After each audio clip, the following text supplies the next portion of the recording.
much like we could say do with produce or other goods and materials that we've had around for a long time and have established due to the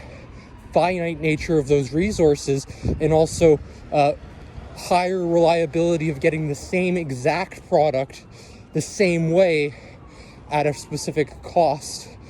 and expenditure that is almost nearly in every instance the same and similar, in contrast to information processes that are highly dynamical, temporaneous, and tend to be fluid and also highly individually different due to all these information processes having to arise from subjective experiences. They can't otherwise be objective, and the process of becoming more objective increases the value and the price through that validity that makes it more fair, validating it primarily through existence rather than the truthiness of something.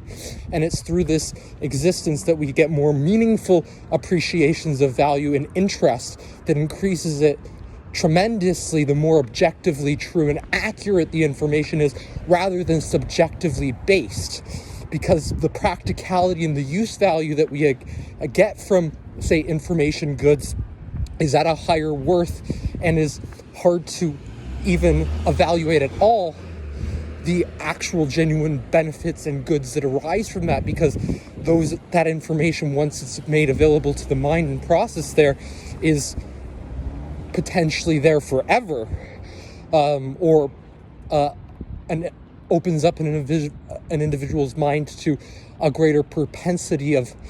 thought and processes that would not otherwise exist had they not been exposed to that unique individual stimulation in the physical surrounds that was put there through the semantic representations and symbolic information that has in them dormant categoricals of meaning and information that supply wealth of knowledge with direct forms of values that allows us to navigate the world more effectively and purposefully, and also being able to make more free deemings of worth and evaluation through the understandings of the structures and the functionalities of things as they occur more objectively true, in contrast to what we may believe or think as true within the subjective truth domain, but is in actuality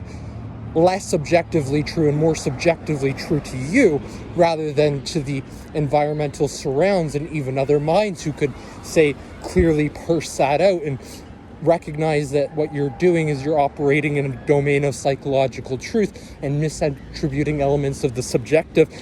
continuum of that dynamically to objective characteristics that are being misattributed. And yes, they're being evaluated, but they're also being misattributed to aspects of the physicality